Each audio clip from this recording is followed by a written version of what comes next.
Richard Lawson was the man everyone trusted, the devoted husband and father who seemed to embody stability, while Anna Miller was the ambitious young woman who believed she had found love with him until their secret relationship unraveled into betrayal, obsession, and a murder that would shatter both their worlds. Richard Lawson was the kind of man people in his neighborhood looked up to without question.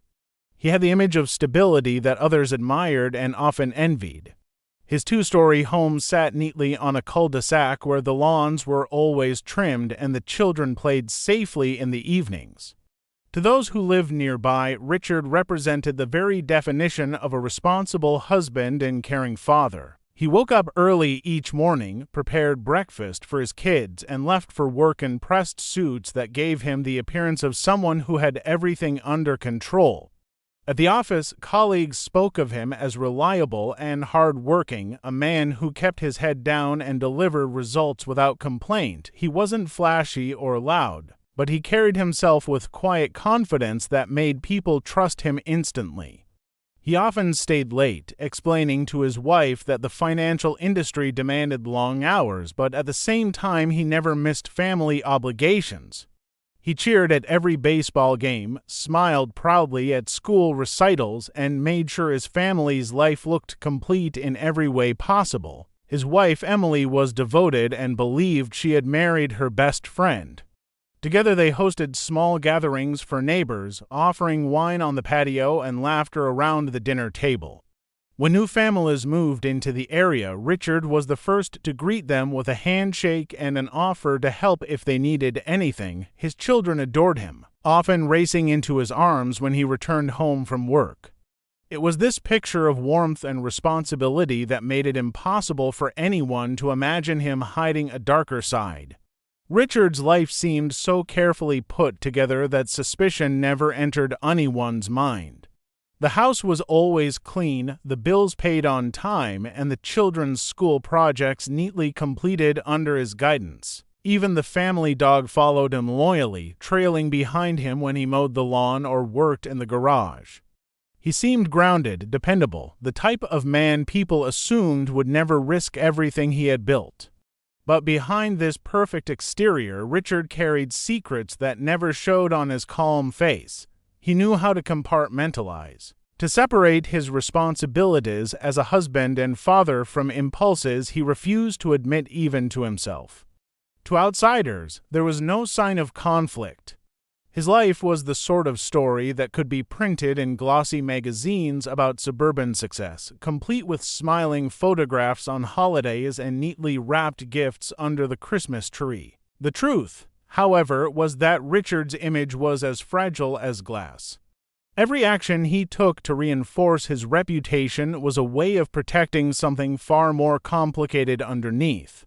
Friends and neighbors admired him without realizing that their praise only deepened his need to maintain the illusion, the idea that this man so devoted, so ordinary could carry within him the capacity for deception and destruction would one day shock everyone who thought they knew him. But at this stage, no one suspected a thing. To them, Richard Lawson was simply the perfect family man. It began innocently, or at least that was how Richard told himself when he first met Anna Miller. The encounter happened at a corporate conference, the kind of event filled with speeches, workshops, and endless networking. Anna was there representing a marketing firm, confident and intelligent, her energy drawing people toward her. Richard, with his polished appearance and calm demeanor, seemed like the ideal professional. Their first conversations were casual, centered on work and shared frustrations about long hours. But beneath the surface, something more was quietly forming, a spark Richard did not expect but did not resist. What started as polite exchanges turned into longer conversations. Soon, Richard was seeking her out during breaks, laughing at her stories in ways he rarely laughed at home. Anna was younger, ambitious, and full of a restlessness that contrasted sharply with the steady rhythm of his suburban life.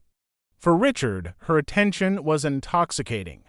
He felt important, desired, and understood in a way he hadn't experienced in years. Anna, unaware of the family waiting for him back in his quiet cul-de-sac, believed she had met someone who truly valued her. The transition from professional connection to personal affair happened gradually. Coffee meetings became dinners, and dinners turned into secret nights together. Richard assured Anna he was serious about their relationship, carefully crafting lies about how his marriage was falling apart.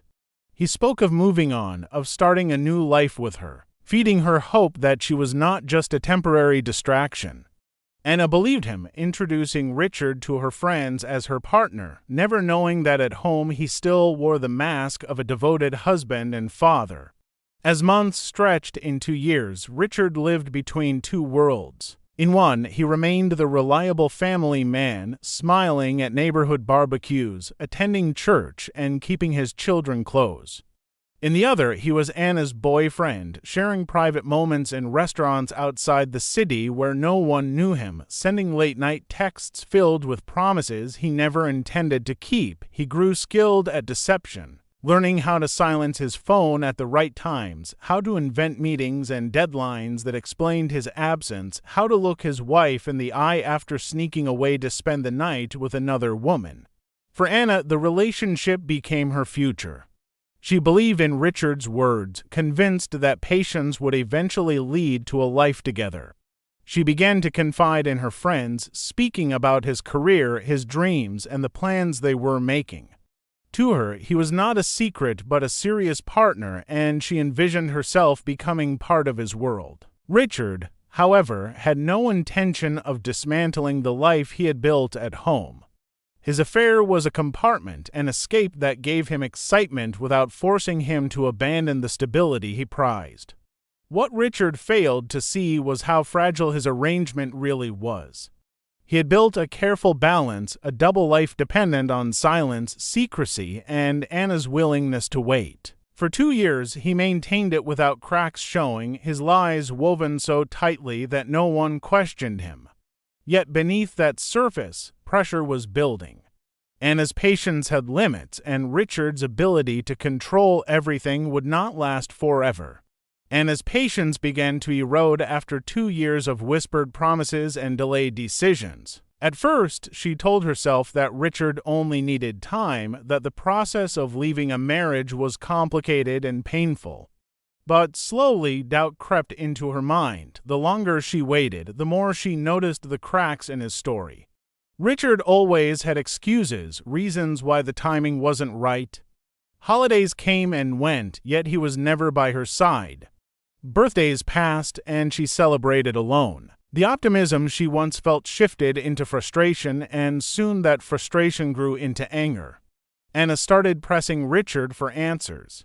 She wanted more than vague assurances, she wanted actions. When she spoke to him, she reminded him of the promises he had made, the future he had painted for her.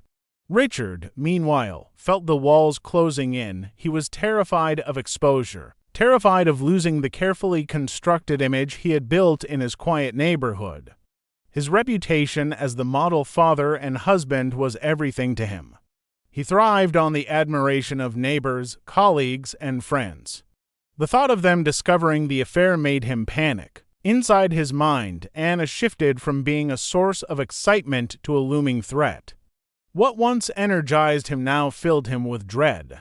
Every time she demanded progress, he saw the possibility of his secret unraveling. He worried she might show up at his home or send a message to his wife. He knew she had the power to destroy his entire world, and that thought consumed him more than the affection he once felt for her. To her friends, Anna's change was obvious. They remembered how she used to gush about Richard, how she believed he was different from other men.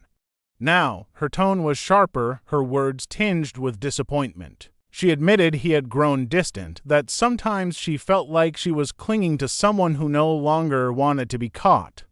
Her friends encouraged her to walk away, but Anna was deeply invested.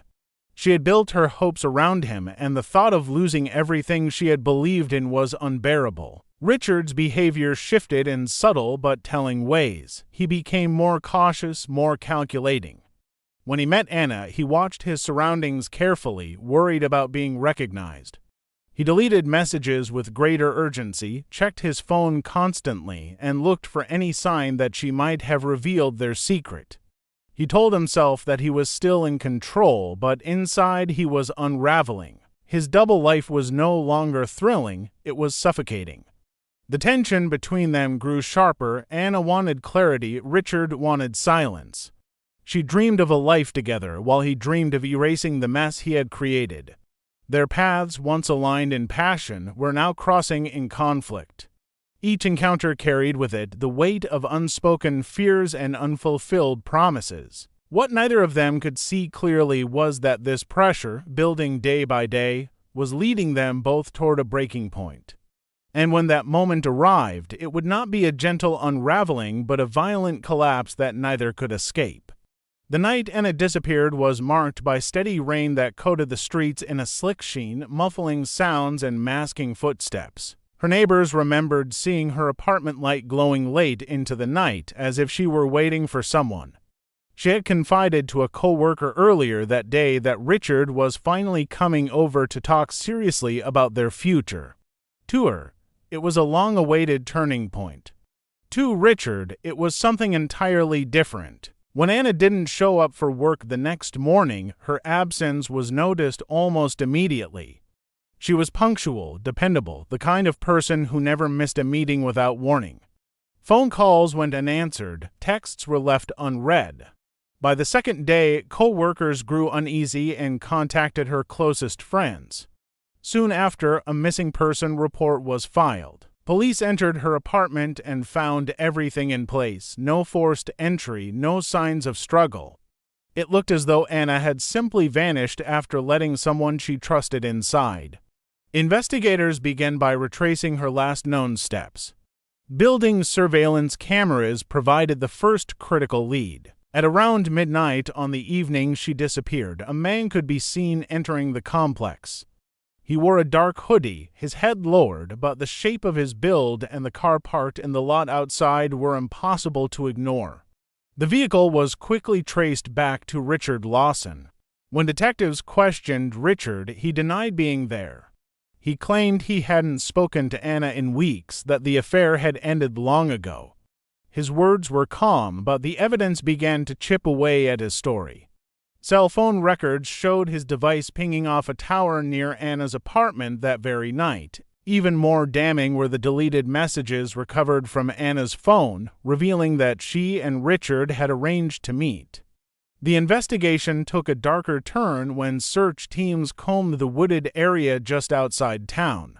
There, hidden beneath a thin layer of leaves and brush, they discovered Anna's body. She had been wrapped in a blanket that investigators quickly traced back to Richard's own home, a blanket identical to the set found in his bedroom. The cause of death was clear. She had been strangled.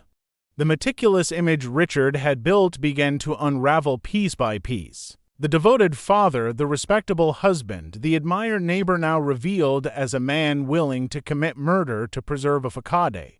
Detectives pieced together the likely sequence of events.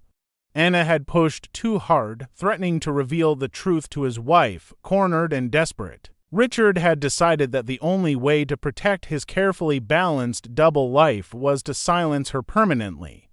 As these findings came to light, the community that once praised him was left in disbelief. Neighbors who had once waved to him across their driveways now stared at news reports in horror. Richard Lawson, the man who had seemed incapable of anything but responsibility and care, was exposed as the figure caught on camera entering the building on the night Anna Miller was seen alive for the last time. Richard's arrest came on an evening that seemed perfectly ordinary. His family was gathered around the dinner table when police cars pulled quietly into the cul-de-sac. Neighbors peered out from behind curtains, confused by the flashing lights illuminating the calm suburban street. Officers entered the Lawson home and led Richard away in handcuffs, his wife and children frozen in shock. To those watching, it was as though the curtain had suddenly been ripped back to reveal a man they did not know. The perfect father, the dependable neighbor, was now accused of murder. News of the arrest spread quickly, shaking the community. Headlines described the case as a tragic betrayal, a story of double lives colliding with deadly consequences. For Emily, the woman who had trusted Richard for years, the revelation was devastating. She had believed his late nights were for work, his phone calls were about business, his absences were explained by responsibility. Now she was confronted with the truth. Those excuses had been cover for a secret relationship that ended in violence. In the courtroom, prosecutors laid out the evidence methodically. They presented the surveillance footage showing Richard's car at Anna's apartment, the cell phone records placing him near the scene, and the blanket that linked Anna's body directly back to his home. Each detail chipped away at any doubt the jury might have had. The defense argued that the evidence was circumstantial, that there was no direct witness tying Richard to the crime. But the story the prosecution told was too strong, too consistent. It painted a picture of a man who felt cornered, who saw exposure as a greater threat than taking a life. Throughout the trial, Richard sat motionless. Observers noted his lack of emotion, his refusal to meet the eyes of Anna's grieving friends or his own shattered family. Emily attended the proceedings only once, then filed for divorce soon after, choosing to shield her children from the chaos. The man she had once trusted with her life was now a stranger she wanted nothing to do with. His children, once eager to run into his arms, stopped asking questions about him, their silence a reflection of wounds too deep to express. The verdict came swiftly, guilty of murder. Richard Lawson was sentenced to life in prison, his carefully crafted image destroyed forever. The man who once coached baseball games and hosted neighborhood gatherings was now reduced to an inmate number, his reputation erased by the enormity of his crime. For the community, the shock lingered. Neighbors who had once shared backyard barbecues replayed memories with unease, wondering how well they ever truly knew the man living next door. For Anna's loved ones, the trial brought no real closure, only the painful knowledge that her trust in Richard had cost her everything. In the end, Richard's double life collapsed under the weight of its own lies. The mask of perfection could not withstand the truth. He had murdered to protect the illusion, and in doing so, he lost everything he had once claimed to value.